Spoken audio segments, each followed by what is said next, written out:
চাচি তার যৌবনের দিনগুলোতেই বিধবা হয়েছিলেন। আমার বাবা মা তাকে আমাদের সঙ্গে থাকতে দিয়েছিলেন। একদিন আমি তাড়াহুড়ো করে গোসল করার জন্য তার বাথরুমে যাওয়ার সিদ্ধান্ত নিলাম। মনে হলো চাচি ঘুম থেকে উঠেই তার চুল ঠিক করছিলেন। তিনি আমাকে দেখে হাসতে হাসতে বললেন, তোমার বাথরুমে কি সমস্যা? আমিও হেসে বললাম, হ্যাঁ, তাই একটু তোমার বাথরুমে আসতে হলো। বাথরুমে ঢুকেই দেখলাম দরজার কড়া ভাঙা। আমি ভেতরে গিয়ে দরজা হালকা বন্ধ করে গোসল শুরু করলাম। গোসলের সময় চোখ পড়ল চাচির কিছু পরনের কাপড় সেখানেই পড়ে আছে। হঠাৎ মনে পড়ল, চাচি তো আমাদের সবার জন্যই কত কষ্ট করে। গোসল শেষ করে বেরিয়ে দেখি চাচি সামনে বসে আছেন, পাতলা পোশাক পরে। তাকে সেদিন খুবই সুন্দর লাগছিল। আমার চাচি বয়স বেশি ছিল না, কিন্তু তার দেহ কিছুটা ভারী হয়ে গিয়েছিল, তাই তাকে আরও বেশি সুন্দর লাগছিল। যখন বাইরে যাচ্ছিলাম তখন মনে হলো তিনি আমার নাম ধরে ডাকছেন।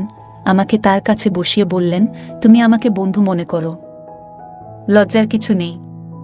যদি তোমার কিছু প্রয়োজন হয় আমাকে জানাবে। তার কথা শুনে আমার মন যেন আনন্দ ভেসে উঠল। সেদিন রাতে আমি তার কথাগুলো মনে করতে লাগলাম। রাত 2টার সময় আমি তার রুমের দিকে পা বাড়ালাম। তাকে সেই নাইট ড্রেসে দেখে আমার মন পুরোপুরি মুগ্ধ হয়ে গেল। সে আসলেই অনেক সুন্দর ছিল।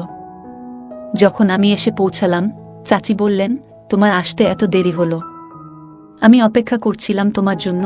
আমি মৃদু হেসে বললাম, হ্যাঁ, কিছুটা সময় লেগে গেল। চাচি বললেন, আমি জানি তুমি কি পছন্দ করো। তারপর তিনি দরজা বন্ধ করলেন এবং আমাকে বললেন, এসো, আমাদের একটু কথা বলার সময় হলো। আমরা বিছানায় বসে গল্প করতে লাগলাম।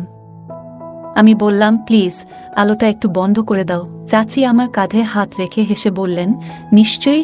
তিনি পাশের ড্রয়ার থেকে কিছু নিয়ে আসলেন এবং আমরা আরাম করে বসে গল্প করতে লাগলাম। তারপর গল্পগুলো ভালো লাগলে ভিডিওটি লাইক, শেয়ার এবং চ্যানেলটি সাবস্ক্রাইব করো প্লিজ। আমার নাম অজয় আর আমি গ্রামের ছেলে। আমার বয়স 23 বছর আর আমাদের বাড়ি একটা ছোট্ট গ্রামে, যেখানে আবহাওয়া সবসময় সুন্দর থাকে।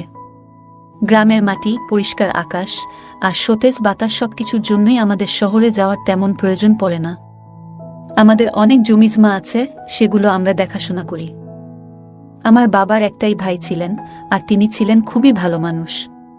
তিনি এমন একটি মেয়েকে বিয়ে করেছিলেন যার পোশাক আশাক এবং চলাফেরা ছিল খুবই আধুনিক। তার সৌন্দর্য ছিল মুগ্ধকর, এমনকি গ্রামের মেয়েরাও তাকে দেখে অনুপ্রাণিত হতো। চাচির সৌন্দর্য এবং ব্যক্তিত্বের জন্য সবাই তাকে পছন্দ করত। কিন্তু তার মধ্যে একটা অদ্ভুত শূন্যতা ছিল। সারাক্ষণ তিনি নিজের সৌন্দর্য নিয়ে ব্যস্ত থাকতেন এবং তার বিশ্বাস ছিল, যেহেতু ঈশ্বর তাকে এমন সৌন্দর্য দিয়েছেন, তা লুকিয়ে রাখার কোনো মানে নেই। তাই এই সৌন্দর্যে আমিও অনেক মুগ্ধ হয়ে যাই। আমি তাকে মনে মনে অনেক ভালোবাসতে থাকি। এই সৌন্দর্য দেখেই গ্রামের অনেক মেয়েও তার মতো সাজগোজ করার চেষ্টা করত। আমি চাচির সাথে গল্প করতাম, মাঝে মাঝে চাচি বিয়ের কথাও আলোচনা করতাম। যখন আমার চাচার বিয়ে হয় তখন বিয়ের রাতে সবকিছু ঠিকঠাক করার জন্য আমি নিজে তদারকি করেছিলাম। চাচি ছিলেন আনন্দে ভরা। তবে বিয়ের 1 বছর পর ভাগ্য যেন অন্য কিছু লিখে রেখেছিল। চাচা হঠাৎ করেই আমাদের ছেড়ে চলে গেলেন আর সেই ক্ষতি চাচির মনে গভীর শূন্যতা সৃষ্টি করল। চাচি দুঃখে ভেঙে পড়লেন, কারণ চাচার চলে যাওয়ার পর থেকে তার জীবনে কেউ রইল না। চাচির পরিবারেও তেমন কেউ ছিল না যে তাদের কাছে যাবে। আমরা সবাই মিলে সিদ্ধান্ত নিলাম যে চাচি আমাদের সাথেই থাকবেন। এজন্য আমাদের বাড়ির উপরের অংশ পরিষ্কার করে তার জন্য তৈরি করে দিলাম। আমরা সবাই মিলে চাচির পাশে থাকার চেষ্টা করলাম, যাতে তার মনে একটু হলেও শান্তি আসে। আমার চাচি আমাদের বাড়িতে থাকতে শুরু করলেন এবং আমি নিশ্চিত করলাম তার আরামায়েশে যেন কোনো সমস্যা না হয়। আমি তার জামাকাপড় এবং অন্যান্য জিনিসপত্র গুছিয়ে দিলাম, যাতে তিনি সহজেই আমাদের সাথে থাকতে পারেন। চাচি নিজেও আমাদের সাথে থাকতে চেয়েছিলেন, কারণ আমাদের বাড়িতে থাকা তার জন্য সহজ ও স্বস্তিদায়ক ছিল। কারণ আমাদের বাড়িতে তেমন কেউ ছিল না, তার মায়ের বাড়ির অবস্থা তেমন ভালো ছিল না, তাই চাচি এখানে এসে থাকতে পেরে বেশ খুশি হলেন। এখন তিনি আমাদের বাড়ির উপরের ঘরে থাকেন আর আমি সবসময় চেষ্টা করি তাকে হাসি খুশি রাখতে। চাচি মুখে ধীরে ধীরে হাসি ফিরতে লাগল আর আমি ভাবতাম তার স্বামীর অনুপস্থিতিতে কিভাবে তিনি নিজেকে সামলে নিচ্ছেন। একা থাকা যে কতটা কঠিন তা আমার ভালোই জানা ছিল, তাই আমি সর্বদা চাচির মন ভালো রাখার চেষ্টা করতাম। একদিন আমি যখন গোসলের জন্য প্রস্তুতি নিচ্ছিলাম, হঠাৎ দেখি পানি ফুরিয়ে গেছে। আমাকে কাজে বেরোতে হবে আর গোসল করাটা খুবই জরুরি ছিল। তখন ভাবলাম চাচির ঘরের বাথরুমে নিশ্চয়ই পানি থাকবে। আমি চাচিকে সমস্যার কথা বললে তিনি বললেন, কোনো অসুবিধা নেই, তুমি আমার বাথরুমেই গোসল করে নাও। আমি তোয়ালে নিয়ে চাচির ঘরে গেলাম। চাচি বাথরুমের কড়া ভাঙা পেয়েছি, তাই আমি তাড়াতাড়ি দরজা বন্ধ করে গোসল করতে শুরু করলাম। চাচি যাতে ভুল করে রুমে না আসেন, তাই আমি যতটা তাড়াতাড়ি সম্ভব গোসল শেষ করলাম। গোসল শেষ করে তোয়ালে জড়িয়ে বাইরে বের হতেই দেখি চাচি রুমে ঢুকছেন। আমি একটু লজ্জা পেলাম, কিন্তু চাচি হেসে বললেন, কোনো চিন্তা নেই, তুমি তো আমারই সন্তানসম। চাচির মুখে একটা মমতা ছিল, আর আমি অনুভব করলাম তার চোখে যেন একটা বিষণ্ণতার ছাপ। তার মন ভালো করার জন্য আমি বললাম, আপনি দুঃখ করবেন না, আমরা সবাই আপনার সাথে আছি। চাচি আমাকে ধীরে ধীরে বললেন, তুমি আমার খুব আপন। চাচি আমার হাত ধরে বসালেন এবং বললেন, তোমার ভালোবাসায় আমি খুশি। আমি তার পাশে বসে রইলাম, আর চাচি বললেন, তুমি আমার জন্য অনেক কিছু করছো, তোমাকে আমি আশীর্বাদ করি। তার কথায় একটা শান্তি ছিল, এবং আমি বুঝতে পারলাম চাচির জীবনের শূন্যতা পূরণ করতে হলে তাকে মন থেকে খুশি রাখতে হবে।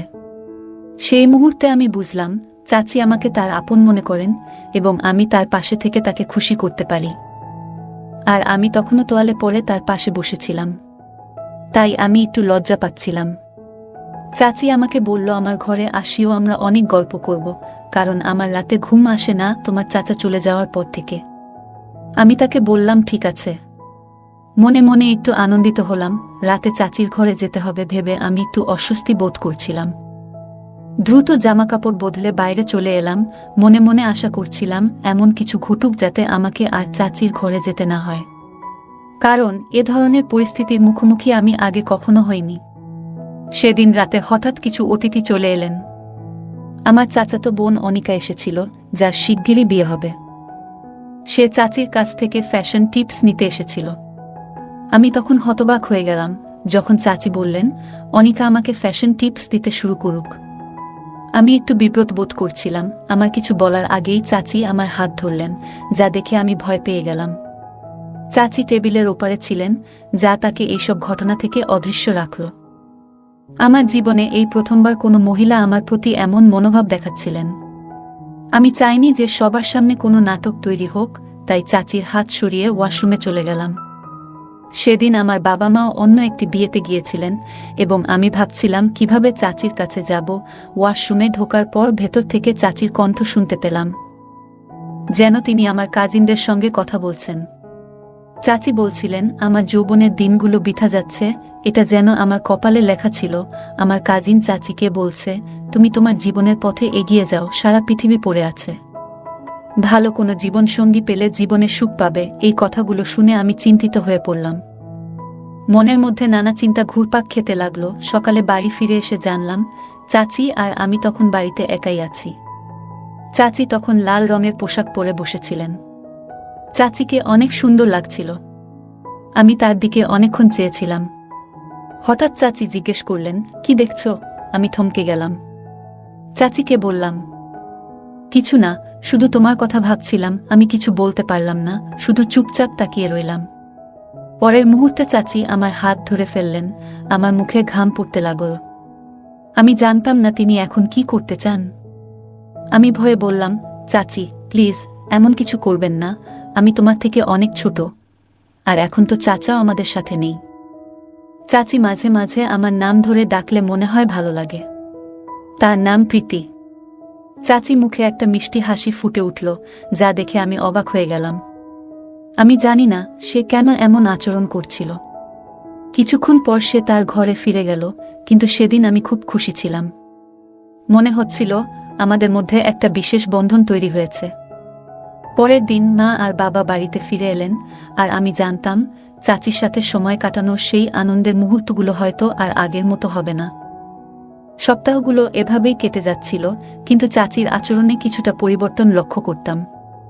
মাঝে মাঝে সে আমার খুব কাছে এসে দাঁড়াতো, আবার কখনো আমাকে ইঙ্গিত করত তার পাশে বসতে।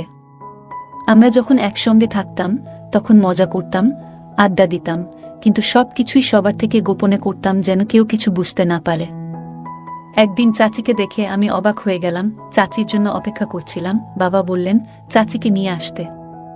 আমি নিচে অপেক্ষা করছিলাম, আর তখনই দেখলাম সবাই বাইরে চলে গেছে, শুধু আমি আর চাচি ঘরে আছি। চাচি তখন একটা সুন্দর কুর্তি পরেছিলেন, যা তাকে খুব মানিয়েছিল। আমি চাচির দিকে তাকিয়েছিলাম, আর সে হেসে বলল, অজয়, তুমি জানো আমি অনেক খুশি। তুমি যদি কিছু চাও তা আমি পূরণ করব। তার কথা শুনে আমি এক মুহূর্তের জন্য হতভম্ব হয়ে গেলাম, কিন্তু নিজেকে সামলে নিলাম। কিছুক্ষণ পর চাচি ফ্রেশ হয়ে এসে আমাকে জিজ্ঞেস করলেন কেমন লাগছে। আমি তার প্রশংসা করে বললাম খুব সুন্দর লাগছে। তারপরে আমরা একসঙ্গে কিছু সময় কাটালাম। এই মুহূর্তগুলো আমার মনে থেকে যাচ্ছিল, যেন আমি সব সময় তাকে পাশে রাখতে চাই। একদিন আমার চাচাতো বোন আমাকে বলল যে তার স্বামী গাড়ি চালাতে জানে না, তাই আমাকে তাদের সাথে যেতে হবে। মা তখনই আপত্তি জানালেন, অজয় কেন যাবে? আমি এসে মাকে বললাম চাচি আর আমি যাব। মা রাজি হয়ে গেলেন, আর আমরা সবাই মিলে একটি হোটেলে গিয়ে উঠলাম। আমরা সবাই আলাদা রুম নিয়েছিলাম, কিন্তু চাচি একটু বিচলিত ছিল। তাকে আমি এমন চিন্তিত দেখছি দেখে আমার একটু খারাপ লাগল। আমি চাচিকে বললাম, চলো একটা মুভি দেখি। আমরা একটি মুভি দেখতে শুরু করলাম, ইংলিশ মুভি। চাচি আমার পাশে বসে মুভি দেখছিলেন। হঠাৎ চাচি আমার হাত ধরলেন। আমি তার মুখের দিকে তাকিয়ে দেখি তার চোখে জল। আমি মুভিটা বন্ধ করে দিলাম।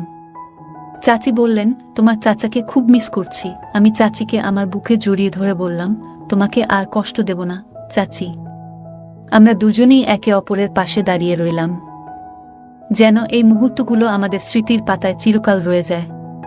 এরপর আমরা গ্রামের বাড়িতে ফিরে এলাম। আমার চাচিকে দেখে মা খুব খুশি হয়েছিলেন। তিনি অনুভব করেছিলেন যে আমি চাচির পাশে থাকাটা আমাদের সবার জন্য ভালো ছিল। এভাবেই দিনগুলো কাটতে লাগল, আর আমার মুখেও খুশির আভা ফুটে উঠল। বন্ধুরা মাঝে মাঝে আমাকে নিয়ে মজা করত, কিন্তু আমি কখনো তাদের বলিনি কেন আমি এত খুশি। আসলে আমার আনন্দের আসল কারণ ছিল চাচির পাশে থাকা। মা মাঝে মাঝে চিন্তা করতেন কেন চাচি বিয়ে করছেন না। তিনি ভাবতেন আর কতদিন চাচি একা থাকবেন। তবে আমি ও মা সিদ্ধান্ত নিয়েছিলাম চাচিকে কোনো কিছুতে জোর করব না, কারণ তার জীবনের সিদ্ধান্ত তাকেই নিতে হবে। চাচি তার জীবন নিজের মতো করে কাটাতে শুরু করলেন, কিন্তু তিনি মাঝে মাঝে চিন্তিত হতেন আমি কতদিন তার সাথে থাকব। চাচি জানতেন একদিন না একদিন আমি বিয়ে করব, এবং সেটা ভেবেই মাঝে মাঝে তিনি একটু মন খারাপ করতেন। আমি তাকে বলতাম, চাচি আমি কখনো বিয়ে করব না, কিন্তু চাচি আমাকে বোঝাতেন তুমি তোমার জীবন উপভোগ কর, আমি চাই না তুমি আমার মতো একা থেকে যাও। চাচি নিজেই আমার জন্য একটা মেয়ে খুঁজে বের করেছিলেন, আমাকে বিয়ে দিবে বলে। আমাকে এক প্রকার জোর করে বিয়ে দিল। চাচি চায়নি যে আমি তার মতো একা থাকি, কিন্তু আমি চাচিকেই মন থেকে চেয়েছিলাম। চাচিও আমাকে ভালোবাসে, বাড়ির লোক মেনে নিবে না জন্যে সে কাউকে কিছু জানায়নি। বিয়ের রাত এলে আমি প্রথমে চাচির কাছে গেলাম। আমাকে দেখে চাচি বললেন, তুমি এখানে কেন? কিন্তু আমি তাকে কিছু বলার সুযোগ দিলাম না। কিছুক্ষণ পর আমি আমার রুমে এলাম। আমার স্ত্রীও খুব সুন্দরী, কিন্তু তার মধ্যে চাচির মতো মায়া ছিল না। আমি এখনো চাচির সাথে সময় কাটাতে ভালোবাসতাম, এবং চাচি আমার খেয়াল রাখতেন। আমার স্ত্রীও চাচির প্রতি খুব যত্নবান ছিলেন। মাঝে মাঝে স্ত্রী তার বাবা মায়ের বাড়িতে যেতেন, আর আমি তখন চাচির কাছে সময় কাটাতাম।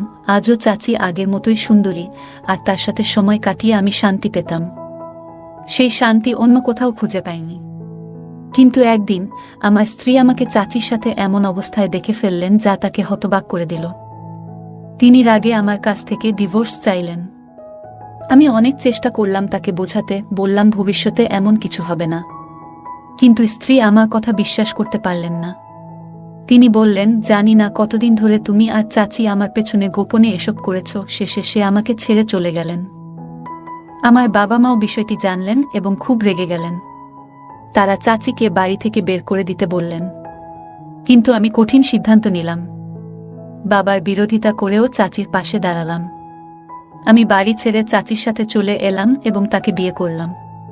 যদিও চাচি বিধবা ছিলেন, তারও নিজের মতো জীবন কাটানোর অধিকার ছিল।